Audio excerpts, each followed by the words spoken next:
Hello friends, welcome to our YouTube channel online portal. दोस्तों, हम लोगों ने रेलवे एनटीपीसी के लिए एक स्पेशल क्लास को स्टार्ट किया था, जिसमें हमने एक दो वीडियो को भी अपलोड किया था। उस वीडियो में मैंने प्रीवियस ईयर एनटीपीसी में पूछे गए सवालों के प्रश्न, मैथ के प्रश्न को हम लोगों ने सॉल्व किया था। आज भी हम लोग उसी प्रकार नेक्स्ट डे जो पूछा गया प्रश्न है उसी को हम लोग देखेंगे। तो देखिएगा, हमारे पास फिर है एक प्रश्न। देखिए, यहाँ पे आपको दिख रहा होगा रेलवे गैर तकनीकी लोकप्रिय कोटि एनटीपीसी, और ये कब का पूछा हुआ प्रश्न है। तो इसमें देखिए 27/4/2016, मतलब कि 27/4/2016 का जो एग्ज़ाम हुआ था वो इसमें प्रश्न है टोटल। तो मैं इस जो 27/4/2016 को एनटीपीसी का एग्ज़ाम हुआ था उसी का मैं इसमें से सिर्फ मैथ का प्रश्न का सलूशन आपको देने वाला हूँ। तो आप लोग बने रहिए हमारे साथ मैथ के प्रश्न को देखने के लिए, ठीक है। और दोस्तों, यदि आप हमारे चैनल पर नए हैं तो सब्सक्राइब कर लीजिए हमारे चैनल को, ताकि आपको एनटीपीसी प्रीवियस ईयर मैथ का सॉल्यूशन मिलता रहे। तो देखिएगा प्रश्न नंबर आज का जो भी प्रश्न है। प्रश्न है 1 नंबर। देखिए प्रश्न क्या है। ए, बी तथा सी एक काम को क्रमशः 4, 5, 6 घंटे में पूरा कर सकते हैं। यदि वे सब मिलकर काम करते हैं, उन्हें पूरे काम की मजदूरी 777 रुपये मिलती है, तो ए का भाग ज्ञात कीजिए। तो देखिए कौन कौन काम कर रहा है, ए, बी और सी। ए कितना घंटा में कर रहा है, 4 घंटा में, बी 5 घंटा में और सी 6 घंटा में। तो ये तो है टाइम, हमको तो स्पीड चाहिए, तो हम लोग स्पीड निकालेंगे। तो कैसे निकालेंगे, तो सबसे पहले एलसीएम बताइए। 4, 5 और 6 का एलसीएम कितना हो जाएगा। तो 4, 5, 6 का एलसीएम 60, और 4 से 15 बार में, 5 से 12 बार में और 6 से 10 बार में, ठीक है। तो ये आ गया स्पीड। अब स्पीड जो है, स्पीड क्षमता जो है मजदूरी के अनुपात में बटेगा, मतलब मजदूरी के अनुपात, जो मजदूरी होगा उसी के अनुपात में बटेगा। पैसा जो है मजदूरी स्पीड के अनुसार बटेगा। तो 777 रुपया है मजदूरी, इसी के अनुपात में बटेगा। तो जोड़िए 10, 12, 22, 5, 27, 10, 37। नीचे आ गया 37, तो 37 दूना 74, आ गया 2 और फिर 3 7, तो 37 से कम 37। तो आ गया कितना, 1 यूनिट का मान 21, ठीक है। तो 1 यूनिट का मान आ गया 21। तो हमसे क्या पूछा है, सो देखिए ए का भाग ज्ञात करना है। एक कितना है, 15 यूनिट है। तो 15 गुने 21 तो कितना हो जाएगा, 15 एकम 15 के 5, 15 दूना 30 और 1 31, मतलब कि 315 रुपया। सो राइट आंसर कितना हो गया, 315 रुपया। तो ऑप्शन में देखिए बी नंबर ऑप्शन है 315 रुपया, ठीक है। तो समझ गए होंगे प्रश्न को। तो आगे बढ़ते हैं अगले प्रश्न की ओर। देखिएगा अगला प्रश्न 3 नंबर। देखिए प्रश्न क्या है। 19x² बराबर 100 पे का स्क्वायर माइनस 90 का स्क्वायर है। तो x का मान पूछा है। तो यहाँ पे देखिए ए स्क्वायर है, यहाँ बी स्क्वायर है। तो ए स्क्वायर माइनस बी स्क्वायर का फॉर्मूला होता है ए प्लस बी इंटू ए माइनस बी, ठीक है। तो हम लोग इस पर तोड़ देते हैं। तो क्या हो जाएगा, एक बार जुटेगा तो 100 प्लस हो जाएगा 90, और एक बार घटेगा तो 100 माइनस हो जाएगा 90। तो देखिए 100 में से 90 घट, 100 प्लस 90 190, और इधर हो जाएगा घट के 100 में से 90 तो 10, और इधर था 19x²। अब देखिए 19 से ये कट जाएगा 10 बार में, तो x बराबर क्या हो जाएगा, √10 गुने 10। तो 2 गो 10 है रूट में, तो 1 गो 10 बाहर निकल जाएगा। सो राइट आंसर कितना हो जाएगा, 10। ऑप्शन में देखिए 10 कहाँ है, ए नंबर ऑप्शन दिख रहा है 10। सो राइट आंसर क्या हो जाएगा, 10, ठीक है। समझ गए होंगे प्रश्न को। आगे बढ़ते हैं अगले प्रश्न की ओर। 7 नंबर। देखिए प्रश्न क्या है। 20 पेन और 46 पेंसिल को 235 रुपया में खरीदा गया।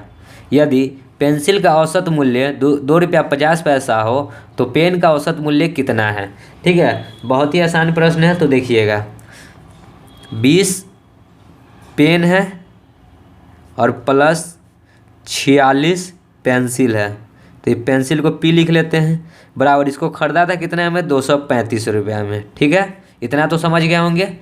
अब कहता है यदि पेंसिल का मूल्य 2 रुपया 50 पैसा है, तो पेंसिल कितना है, 46, मतलब कि 46 पेंसिल का औसत मूल्य है 2 रुपया 50 पैसा।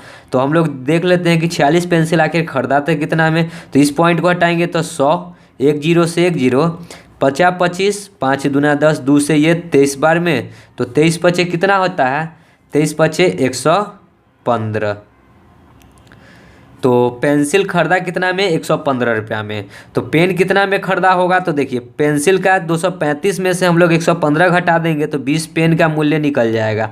तो 20 पेन कितना में खरीदा होगा, तो 235 माइनस 115 बराबर 5 में से 5 जाएगा 0, 3 में से 1 जाएगा 2, 2 में से 1 जाएगा 1, मतलब कि 120 रुपया में 20 पेन खरीदा। तो औसत बताना है, तो 120 अब बट्टा में कै गो पेन खरीदा, तो 20 गो, तो डिवाइड बाई 20, 1 0 से 1 0, 2 से ये 6 बार में। सो राइट आंसर कितना आ गया, 6 रुपया। समझे होंगे प्रश्न को, ठीक है। तो औसत बताना था, तो 20, तो पेन का औसत मूल्य क्या हो जाएगा, 6 रुपया। ऑप्शन नंबर ए हो जाएगा हमारा राइट आंसर, ठीक है। समझ गए होंगे प्रश्न को। तो फिर आगे बढ़ते हैं अगले प्रश्न की ओर। 8 नंबर देखिए प्रश्न क्या है, साइन थीटा बराबर 40/41 है। तो हमसे पूछा है कॉट थीटा का मान। तो कॉट थीटा बराबर क्या होता है, आधार बट्टा लंब, ठीक है। तो हमको तो साइन थीटा बराबर होता है लंब बट्टे कर्ण, तो हमको तो आधार चाहिए।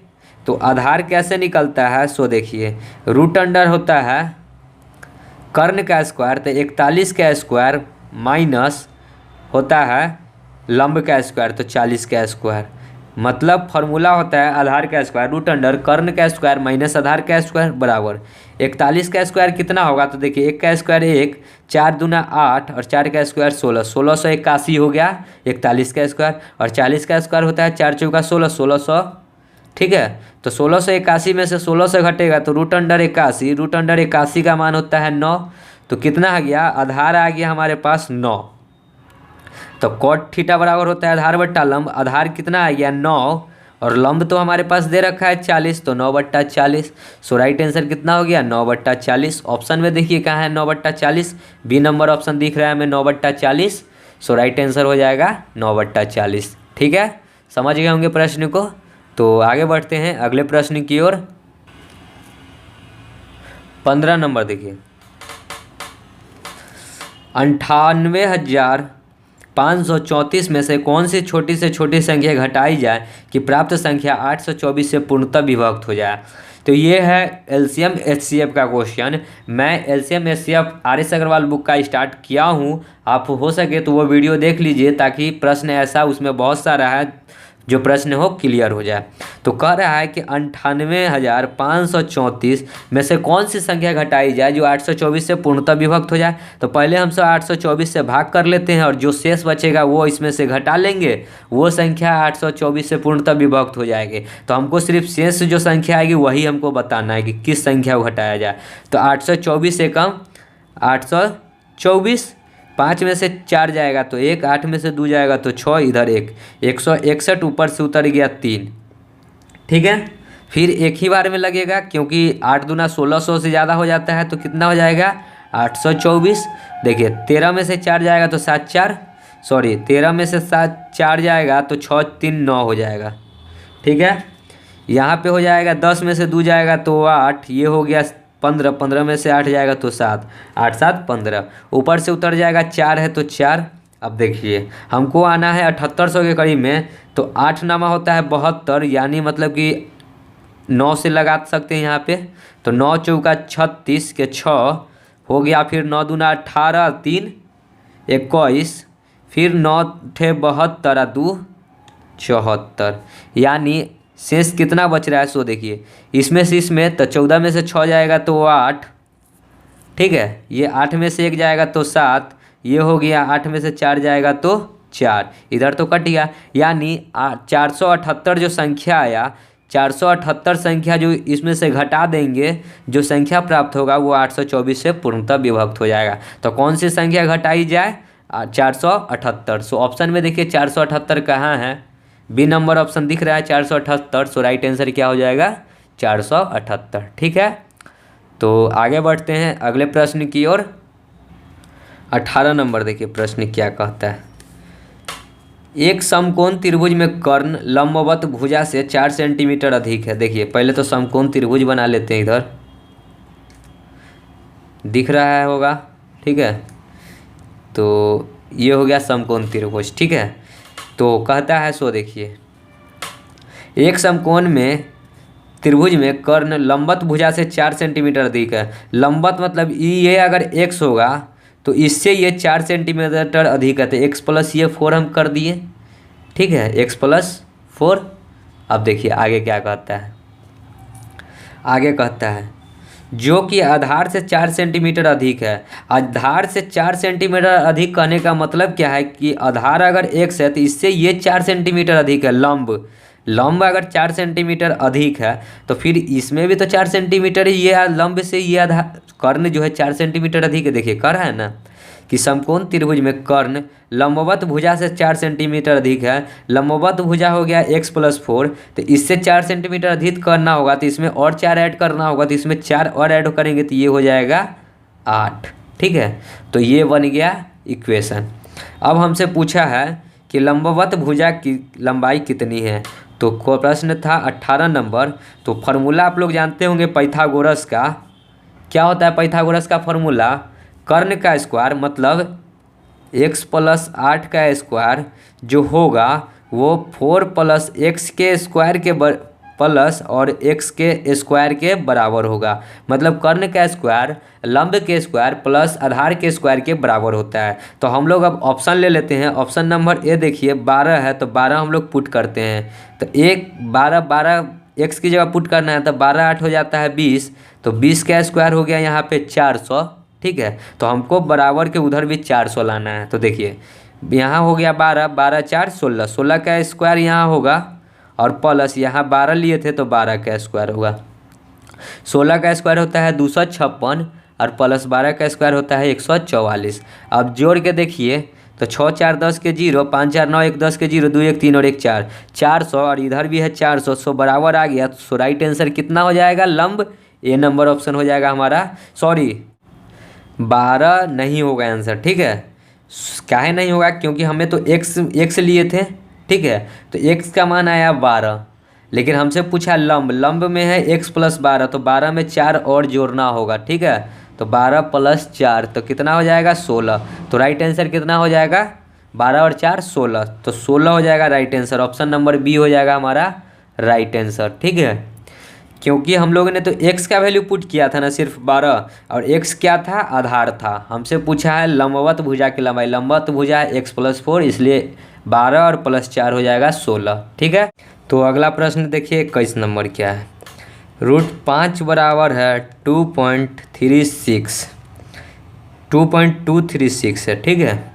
तो हमसे पूछा है √5/2 का मान बताना है। तो देखिए √5 का मान तो हमें दे रखा है 2.236 और डिवाइड बाई 2। इस पॉइंट को हटाएंगे तो देखिए यहाँ पे क्या होता है, तो 2.236 पॉइंट हटा दिए तो 2, अब पॉइंट के बाद क्या अंक था 1 2 3, तो 1 पर क्या 0, 1 2 3 0, काटिए 2 से, 2 एकम 2, 2 एकम 2, फिर 2 एकम 2, 1 6 8 दूना 16। अब 3 अंक के पहले दशमलव बैठा दीजिए तो हो गया क्या 1.118। सो राइट आंसर क्या हो गया 1.118। ऑप्शन में देखिए बी नंबर ऑप्शन हमें दिख रहा है 1.118, सो राइट आंसर हो जाएगा 1.118, ठीक है। तो आगे बढ़ते हैं अगले प्रश्न की ओर। 22 नंबर देखिए प्रश्न क्या है।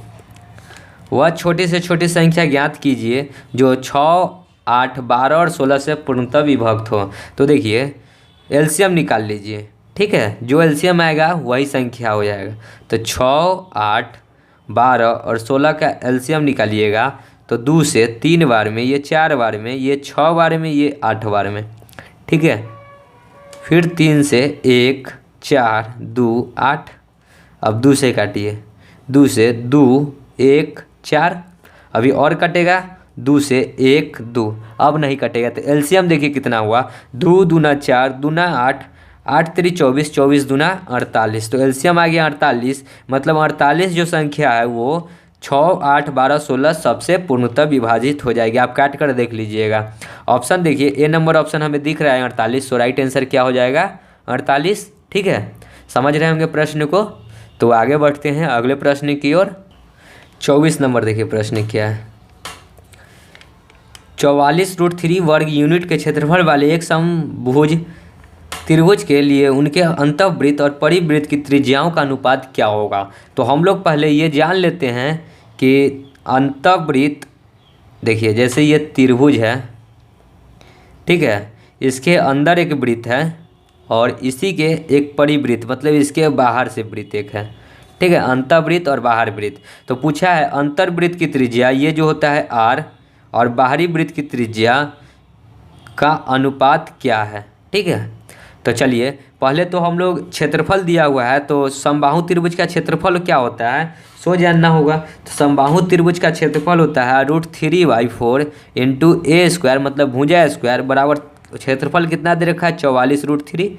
√3 से √3 कट जाएगा तो ए स्क्वायर हो जाएगा 44 × 4। तो ए निकालेंगे तो ए बराबर हो जाएगा √44 × 4। अब 44 को हम लोग क्या लिख सकते हैं 11 × 4। देखिए 44 को क्या लिख सकते हैं 11 × 4 × 4। अब देखिए 4 का रूट 2, फिर 4 का रूट 2, या फिर 2 को 4 है तो 1 को 4 बाहर निकल जाएगा और √11 हो जाएगा। तो भुजा आ गया हमारे पास 4√11। तो अब होता है, देखिए अब बताते हैं अंतःवृत्त की त्रिज्या मतलब r, और रेशियो कीजिए परिवृत्त की त्रिज्या मतलब डायरेक्ट r लिख लिए। तो अंतःवृत्त की त्रिज्या होता है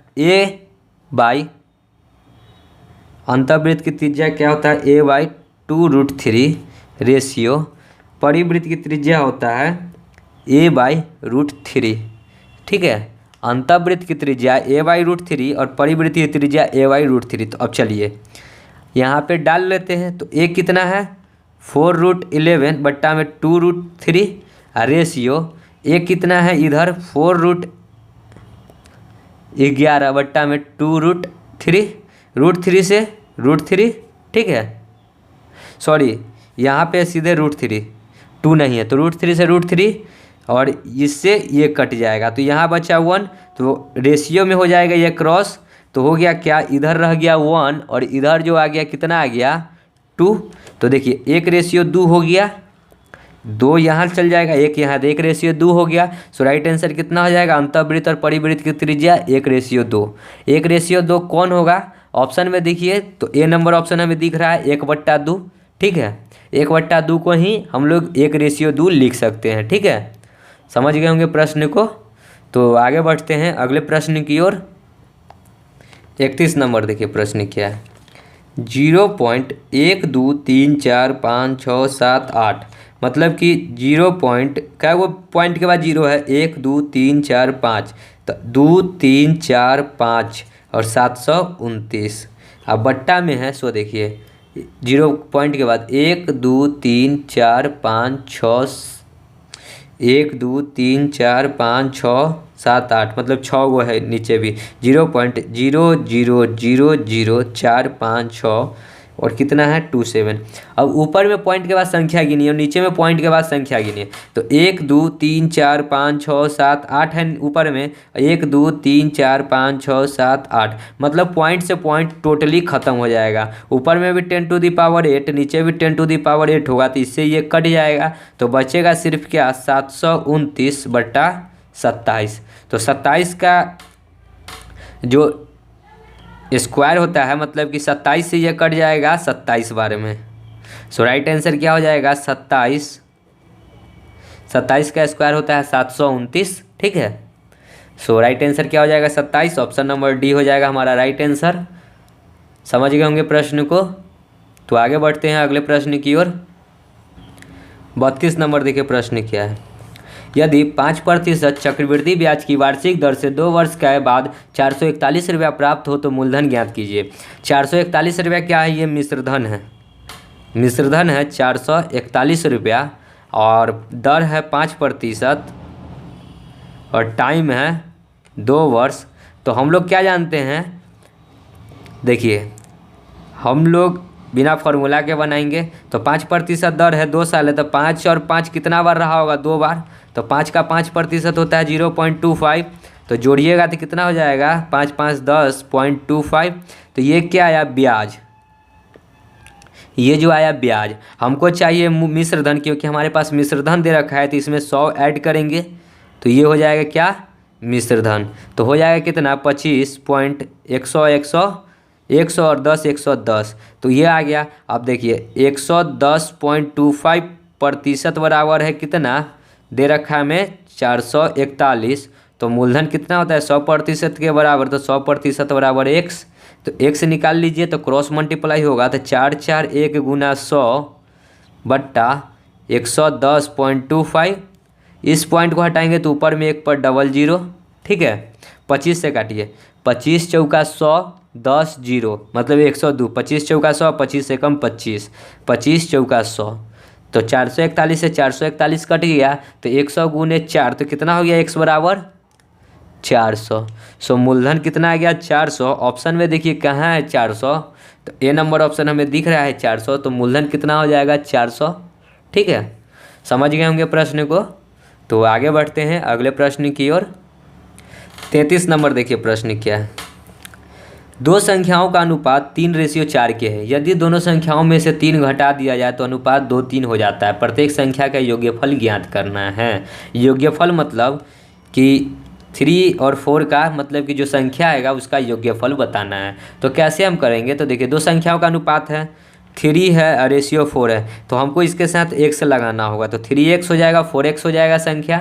अब कहता है दोनों में से 3 घटाने पर, तो 3x - 3 किया और 4x - 3 किया, तो जो संख्या प्राप्त हुआ वो क्या हुआ 2:3।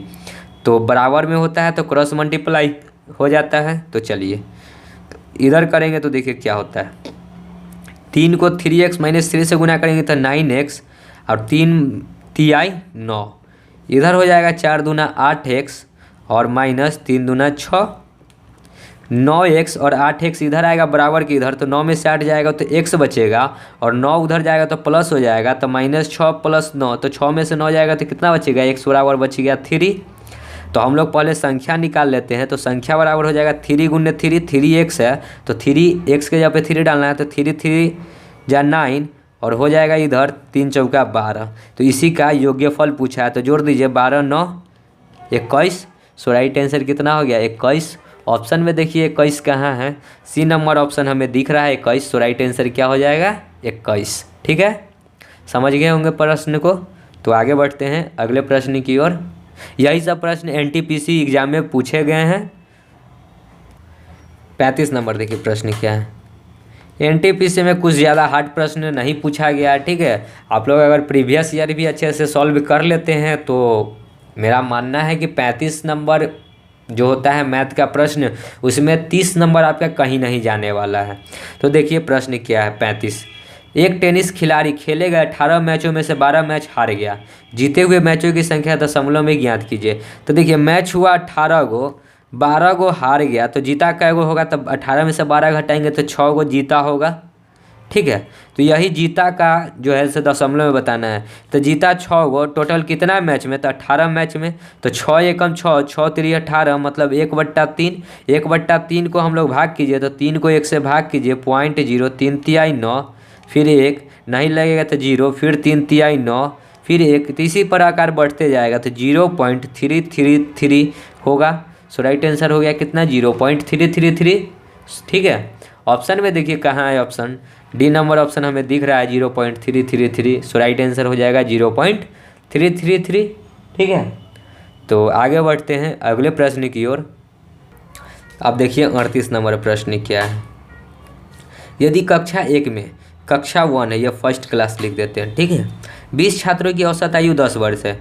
20 गो छात्र है जिसका औसत आयु 10 वर्ष है, तो टोटल औसत आयु कितना हो जाएगा 20 × 10 200, ठीक है। कक्षा सेकेंड में 25 छात्रों की औसत आयु 12 वर्ष है, तो 12 बराबर कितना हो जाएगा 12 × 5 = 60 के 0, 12 दूना 24 6 30 300। तो पूछा है सभी छात्रों की औसत आयु कितनी है, मतलब कि कक्षा 1 में और कक्षा 2 में दोनों में मिलाकर औसत आयु कितनी है। तो टोटल औसत कितना, टोटल आयु कितना है 3 2 500, तो 500 और टोटल क्या गो बच्चा है, तो देखिए 20 बच्चा था कक्षा 1 में और 25 बच्चा था कक्षा 2 में, तो 20 और 25 45, तो काट लीजिए, 5 से काटिएगा तो 100 बार में, 5 से काटिएगा तो 9 बार में, मतलब 100 बट्टा या 9। इसको जब दशमलव में बनाइएगा तो 9 से 11,99.10, फिर 11 9 एकम 9, फिर 10, मतलब कि 11.11 रिपीट होते रहेगा। तो सो राइट आंसर कितना हो जाएगा 11.11। ऑप्शन में देखिए 11.11 कहाँ है, बी नंबर ऑप्शन हमें दिख रहा है 11.1111, इसी प्रकार बढ़ता जाएगा। तो ये औसत का प्रश्न था, समझ गए होंगे औसत को, ठीक है, ये प्रश्न आप समझे होंगे। तो आगे बढ़ते हैं अगले प्रश्न की ओर। 41 नंबर देखिए प्रश्न क्या है। 41 नंबर, राहुल और राघव एक दूसरे से 110 किलोमीटर की दूरी पर हैं तथा वे एक साथ एक ही समय पर 20 किलोमीटर प्रति घंटा और 24 किलोमीटर प्रति घंटा की गति से एक दूसरे की ओर घुड़सवारी शुरू करते हैं। कितने घंटे की घुड़सवारी के बाद वे एक दूसरे से 22 किलोमीटर की दूरी पर होंगे? तो देखिए मान के चलिए यहाँ है राहुल और इधर मान लीजिए राघव है, ठीक है। ये दोनों के बीच का डिस्टेंस जो है कितना है 110 किलोमीटर। ये चलता है 20 किलोमीटर प्रति घंटा की स्पीड से और ये चलता है 24 किलोमीटर प्रति घंटा की स्पीड से। ये इधर को चला और ये इधर को चला। तो हमसे पूछा है 22 किलोमीटर की दूरी पे है, तो पहले तो हम लोग इसमें से 22 किलोमीटर घटा लेते हैं डिस्टेंस में से। तो अब जो डिस्टेंस उसको ट्रैवल करना है, क्योंकि 22 किलोमीटर की दूरी पे इस दोनों को मिलना है, तो 22 तो घटा लेंगे तब ना वो दूरी पता चलेगा। तो 22 घटाइएगा तो कितना हो जाएगा, 10 में से 2 जाएगा तो 8, इधर हो गया 10, 10 में से 2 जाएगा तो 88, मतलब हो गया क्या 88 किलोमीटर की दूरी अब उसको ट्रैवल करना है दोनों को। तो देखिए चाल बराबर क्या होता है, चाल बराबर होता है दूरी बट्टा समय, ठीक है। तो हमको निकालना है समय, तो समय निकालेंगे तो क्या हो जाएगा, देखिए समय बराबर हो जाएगा दूरी अपन में चाल, ठीक है। तो दूरी कितना हो गया 88, और चाल जब एक दूसरे के विपरीत हो तो जुड़ जाता है और वही एक ही दिशा में हो तो चाल घट जाता है। ये चीज़ टाइम एंड डिस्टेंस में आप लोग पढ़े होंगे कि जब कोई चीज़ एक ही दिशा में हो तो चाल घट जाता है और विपरीत दिशा में हो तो चाल जुड़ जाता है। तो इसका चाल है 20 और इसका चाल है 24, तो जुड़ गया चाल, तो हो गया कितना 88 बट्टा 20 और 24 कितना होता है 44, तो 44 दूना हो गया 88, सो क्या हो गया 2 घंटा। सो राइट आंसर कितना हो गया 2 घंटा। तो वो 22 किलोमीटर की दूरी पर कितने घंटे में पहुंचेगी 2 घंटे के बाद। सो राइट आंसर क्या हो जाएगा 2 घंटा, ठीक है। यहाँ से देख लीजिए समय हमने निकाला तो दूरी बट्टा चाल हुआ, दूरी ऊपर गया चाल नीचे आ गया, तो जो निकला सो क्या निकला समय, तो समय कितना निकला 2 घंटा। सो राइट आंसर क्या हो गया 2 घंटा। समझ गए होंगे प्रश्न को। तो आगे बढ़ते हैं अगले प्रश्न की ओर। 48 नंबर देखिए प्रश्न क्या है, देखिए 48 नंबर है कि a/b बराबर है 1/4, उसी प्रकार है b/c बराबर है 1/8 के। तो a बराबर 2 दिया हो तो पूछा है c का मान कितना है। तो चलिए बराबर में हमने बताया है कि क्रॉस गुना होता है, तो इधर भी क्रॉस गुना होगा। तो चलिए इधर हो गया 4a बराबर b और इधर हो गया 8b बराबर c, ठीक है। a का मान 2 दिए हुए थे, a की जगह पे 2 डाल देते तो 4 गुना में 2 बराबर b, तो b बराबर कितना हो गया, सो देखिए 4 दूना 8। अब इधर देखिए इधर है 8b, तो 8 तो है, b का मान तो हम लोगों ने निकाल लिया 8, तो 8 गुने 8 बराबर c, तो c का मान कितना हो गया 8 8 64। सो राइट आंसर कितना हो गया 64। ऑप्शन में देखिए डी नंबर ऑप्शन हमें दिख रहा है 64। सो राइट आंसर क्या हो जाएगा 64। समझे होंगे प्रश्न को, ठीक है। तो आगे बढ़ते हैं अगले प्रश्न की ओर। 53 नंबर प्रश्न देखिए लाभ हानि का प्रश्न है। यदि विक्रय मूल्य 72 रुपया है तथा लाभ 20% हो तो क्रय मूल्य ज्ञात करें। 20% लाभ है तो यह इसका मतलब क्या है, विक्रय मूल्य 120% के बराबर होगा तब ना 72 रुपया में बेचा होगा। तो 100% हमसे पूछा है, तो 100% बराबर x, तो x निकाल लीजिए क्रॉस गुना करके, तो 100 गुना 72 बट्टा में 120, 1 0 से 1 0, 12 6 72, तो 10 गुने 6 कितना हो गया 60। सो राइट आंसर कितना हो गया 60। तो क्रय मूल्य कितना है 60 रुपया। हमसे पूछा है क्रय मूल्य आ गया 60 रुपया। सो राइट आंसर हो गया 60 रुपया। बहुत ही ईजी सवाल था, समझ गए होंगे। तो आगे बढ़ते हैं अगले प्रश्न की ओर। 60 नंबर देखिए प्रश्न क्या है। प्रश्न है 12 सेकेंड 2 घंटे का कितना भाग है। तो 12 ऊपर जाएगा और 2 घंटा नीचे आएगा। चलिए 12 तो सेकेंड में ही है, 2 घंटा को सेकेंड में करेंगे तो 2 घंटा को मिनट में बदलेंगे तो 120 मिनट होगा, और मिनट को सेकेंड में बदलने के लिए 60 से गुना। ठीक है, तो 12 25 60 हो गया कितना 1/, फिर 12 25 60 मतलब कि 60 पर 1 0 1/600। सो राइट आंसर कितना हो गया 1/600। 2 घंटे का कितना भाग है 1/600 भाग है। ऑप्शन देखिए डी नंबर ऑप्शन हमें दिख रहा है 1/600। सो राइट आंसर हो जाएगा 1/600। बहुत ही आसान सवाल सब रेलवे एनटीपीसी में पूछा गया है। ठीक है, आगे बढ़ते हैं अगले प्रश्न की ओर। देखिए 65 नंबर प्रश्न है। इसको तो आपको अगर मान याद होगा तो आराम से कर सकते हैं। cos 0 का मान ज्ञात करना है। sin 0 0 होता है और sin 90 1 होता है, और जस्ट उसी का अपोजिट होता है cos का। तो sin 90 1 तो cos 0 1। सो राइट आंसर क्या हो जाएगा डी नंबर ऑप्शन। ये त्रिकोणमिति का प्रश्न है, ट्रायगोनोमेट्री का प्रश्न है। ठीक है, तो समझ गए होंगे प्रश्न को।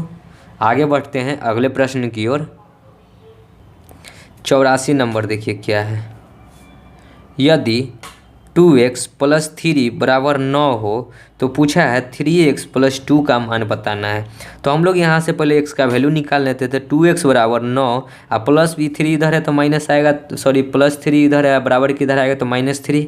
तो x बराबर हो जाएगा 9 में से 3 जाएगा तो 6, और 2 इधर गुना में है तो इधर आएगा तो बट्टा में 2 तिहाई 6। मतलब क्या है x बराबर आ गया 3।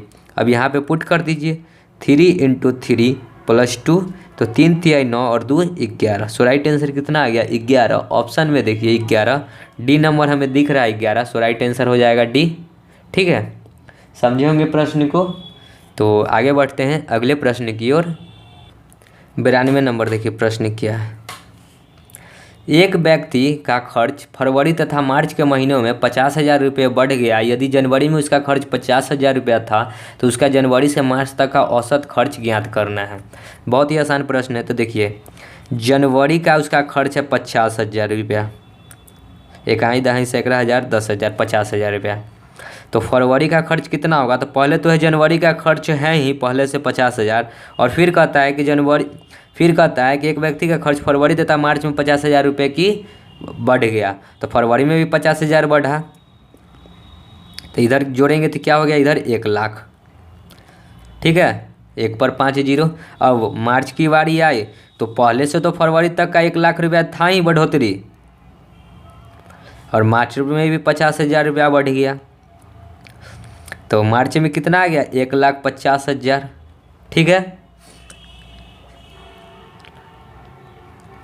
ठीक है, तो पूछा है औसत। तो औसत क्या होता है कुल योग्य बट्टा कुल संख्या।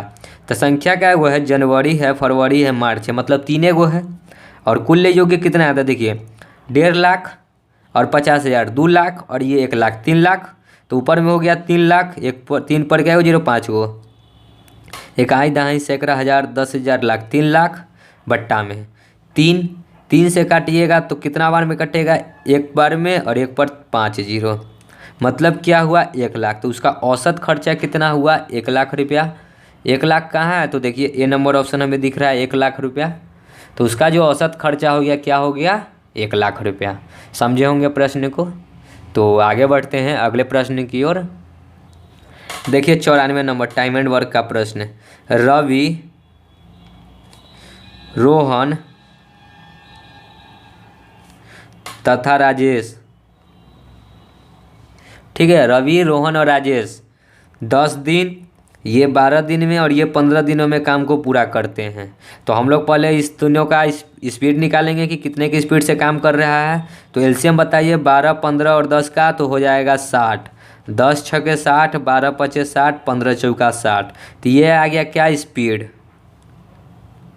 ठीक है, मतलब कि रवि करेगा 6 के स्पीड से, रोहन करेगा 5 के स्पीड से, राजेश करेगा 4 के स्पीड से। तो पूछा है कि वे तीनों एक साथ काम करें तो काम कितने दिनों में पूरा होगा। तो तीनों का जो है स्पीड उसको जोड़ दीजिए। तो 6 5 11 4 15, 15 के स्पीड से करना कितना काम है 60 काम। तो 15 चौका 60, यानी कितना दिन में काम पूरा हो जाएगा 4 दिन में। सो राइट आंसर कितना हो गया 4 दिन। ऑप्शन नंबर ए हो जाएगा हमारा राइट आंसर। ठीक है, समझे होंगे प्रश्न को। तो आगे बढ़ते हैं अगले प्रश्न की ओर। 95 नंबर देखिए प्रश्न क्या है। एक दुकानदार 1000 रुपये अंकित मूल्य वाला एक पेन ड्राइव क्रमिक रूप से 10% और 15% की छूट के बाद खरीदता है। यदि वह 35 रुपये पैक करवाने में खर्च करता है और 1000 रुपये में बेच देता है तो उसका लाभ प्रतिशत ज्ञात करना है।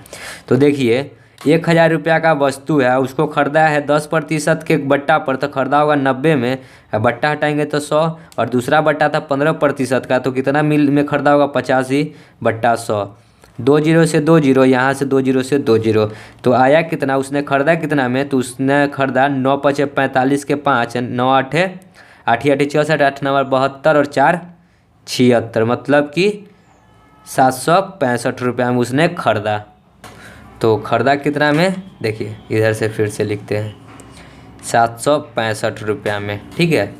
अब उसने कहता है कि 35 रुपया पैक करवाने में, मतलब कि 35 रुपया जो लगा तो उसने पैक भी किया, तो उसको कितना टोटल खर्चा पड़ गया, 5 5 10, 6 3 9 1 10 के 0, मतलब कि उसका टोटल कॉस्ट पड़ गया कितना 800 रुपया में।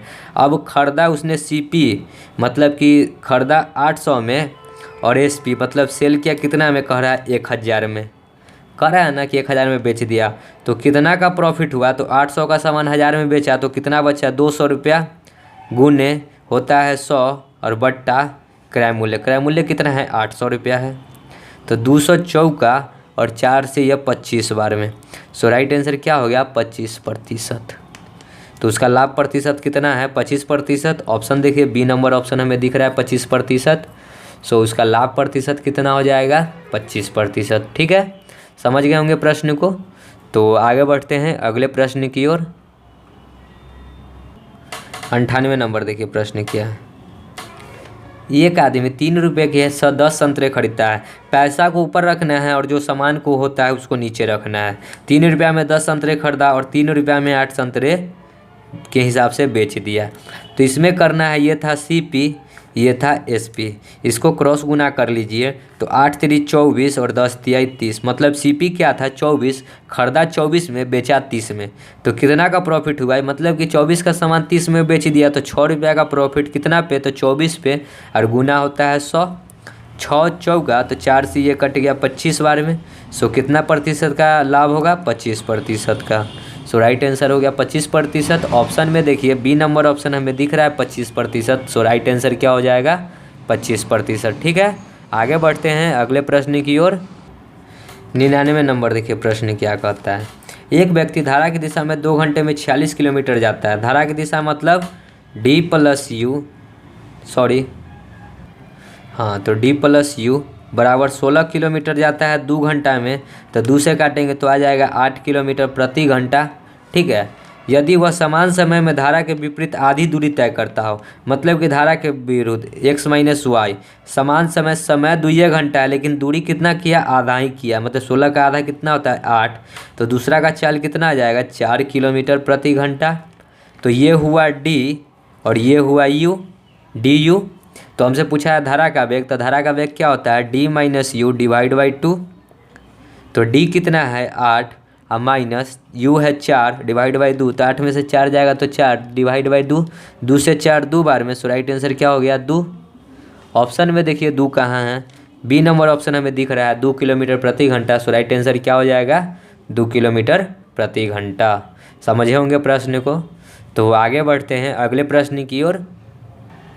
100 नंबर देखिए, ये इस सेट का लास्ट प्रश्न है, ठीक है। एक परीक्षा में एक छात्र का औसत अंक 76 है, मतलब टोटल औसत अंक कितना है 76, और प्राप्त करता है तथा 5 विषयों के कुल अंक 500 है तथा 4 विषय में उसके अंक नीचे दिए गए हैं। नीचे दिए गए तालिकाओं में छात्र द्वारा गणित में जिसे x द्वारा दर्शाया गया प्राप्त अंक कितना है। तो 76 औसत है और टोटल 5 विषय है, तो 76 × 5 कर लेंगे तो हमको अंक पता चल जाएगा कि इसको कितना अंक प्राप्त हुआ। जैसे कि आप लोग अगर 10th 12th में देखे होंगे तो आप लोग कहते होइएगा कि हमको 61% मार्क्स है, तो 61% मार्क्स है, मतलब टोटल मार्क्स निकालने के लिए क्या करते हैं 61 × 5 करते हैं अगर 5 विषय है तो। उसी प्रकार 76 × 5 किए 5 विषय का, तो 6 × 5 = 30, 7 × 5 = 35 और 3 = 38, मतलब इसको 500 में टोटल कितना अंक मिला 380, ठीक है।